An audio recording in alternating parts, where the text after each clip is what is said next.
ഇതാണ് നമ്മൾ പറഞ്ഞയാൾ, കീഴകൊമ്പുകാരൻ മോഹനൻ. ബാക്കിയൊക്കെ കൂത്താട്ടുകുളത്തെ ഫയർ സ്റ്റേഷൻ ഓഫീസർ പറയും. ഒരു പ്രത്യേക കഴിവ് വേണം ഈ തേനീച്ച കൂട് മാറ്റുന്നതിനോ അല്ലെങ്കിൽ അതിന് ഇത് കൊടുക്കുക. അതിന് നമുക്ക് പ്രായോഗികമായ പരിശീലനമൊന്നുമില്ല. അപ്പോൾ നമ്മൾ അവർക്ക് ഇതിൽ കഴിവുള്ള ഈ ഏരിയയിൽപ്പെട്ട ഒരു ആളുണ്ട്, അദ്ദേഹത്തിൻ്റെ നമ്പർ കൊടുക്കുകയാണ് സാധാരണ പതിവ്. തേനീച്ചക്കൂട് എവിടെയുണ്ടെന്ന് കേട്ടാലും കുട്ടായി ഇതേ എത്തിക്കഴിഞ്ഞു. ഇപ്പോൾ കിഴകൊമ്പിലെ തന്നെ ഒരു വീട്ടിലേക്കാണ് യാത്ര. ഫയർഫോഴ്സ് ഓഫീസിൽ കിട്ടിയ പരാതിയാണ്. വീടിൻ്റെ തൊട്ടടുത്ത് തന്നെ ഒരു കൊക്കോ ചെടിയിലാണ് വലിയ തേനീച്ചക്കൂട്.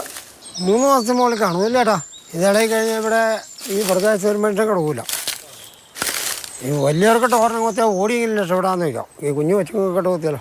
പണ്ടൊക്കെ ചൂട്ട് കത്തിച്ച് ഈച്ചകളെ ഓടിച്ച ശേഷം തേനെടുക്കുകയായിരുന്നു.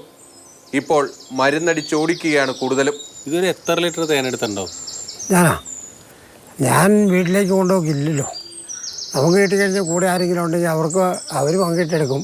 ഒരു സഹായം ചെയ്യലാണ് അത് മെയിനായിട്ടുള്ളൂ. പിന്നെ നമുക്ക് വട്ടച്ചിലവുള്ള ചില്ലറ തരും. തേനെടുക്കാൻ പോയിട്ട് ഏറ്റവും കൂടുതൽ തേൻ കിട്ടിയിരിക്കുന്ന എവിടെ നിന്നാണ്? എനിക്ക് കാവിൽ നിന്ന് നടത്തുക.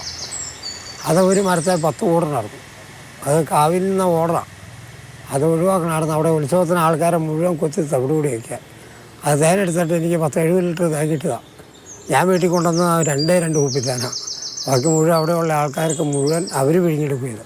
ഇതിനിടെ മാസങ്ങൾക്ക് മുൻപ് കടന്നിലിളകി വീട്ടിനുള്ളിൽ കുടുങ്ങിയവരെ പുറത്തെത്തിച്ചത് കൂത്താട്ടുകുളത്തെ ഫയർഫോഴ്സ് ഉദ്യോഗസ്ഥർ ഓർത്തെടുത്തു. ഇപ്പോൾ ലാസ്റ്റ് ഇൻസിഡൻ്റ് എന്ന് പറഞ്ഞു കഴിഞ്ഞാൽ ഇലഞ്ഞി പഞ്ചായത്തിൽ ആലവര എന്ന സ്ഥലത്ത് കടന്നൽ കൂടെ ഇളകി ആക്രമിച്ചു എന്ന് പറഞ്ഞ് നമുക്കൊരു ഫോൺ സന്ദേശം ലഭിക്കുകയും ഈ കടന്നലിൻ്റെ കൊത്ത് നമുക്ക് ഏൽക്കാതിരിക്കുന്നതിന് വേണ്ടി ഫയർ സൂട്ട് ഹെൽമെറ്റും ധരിച്ചുകൊണ്ട് ഗംബൂട്ട് ധരിച്ചുകൊണ്ട് ഞങ്ങൾ 3-4 പന്തം റെഡിയാക്കി ഞങ്ങൾ സേനയിൽപ്പെട്ട 5 പേര് ഈ പന്തവുമായി ഈ പറഞ്ഞ ലൊക്കേഷനിൽ ചെന്ന് ഈ സെർച്ച് ചെയ്ത് ആ വീട്ടിലുണ്ടായിരുന്ന 2 പേരെ നമ്മൾ എടുത്ത്.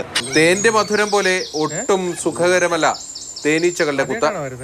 സൂക്ഷിച്ചില്ലെങ്കിൽ ജീവൻ തന്നെ അപകടത്തിലാകും. പൊതുവിടങ്ങളിലെ കൂടുകൾ കരുതിയിരിക്കേണ്ട ഒന്ന് തന്നെയാണ്. എപ്പോഴാണ് അവ ഇളകി വരുന്നതെന്ന് പറയാനാകില്ല. കാട്ടിലും നാട്ടിലും ഇത് തേൻകാലമാണ്. ഈ സമയത്താണ് തേനീച്ചകളും കടന്നലുകളും വലിയ ഭീഷണിയാകുന്നത്. ഇതുപോലെ നാട്ടിൽ പലയിടത്തും കുട്ടായിമാരുണ്ട്. അവരാണ് ഈ പ്രശ്നങ്ങളൊക്കെ വരുമ്പോൾ നമ്മുടെ രക്ഷകരായി മാറുന്നത്.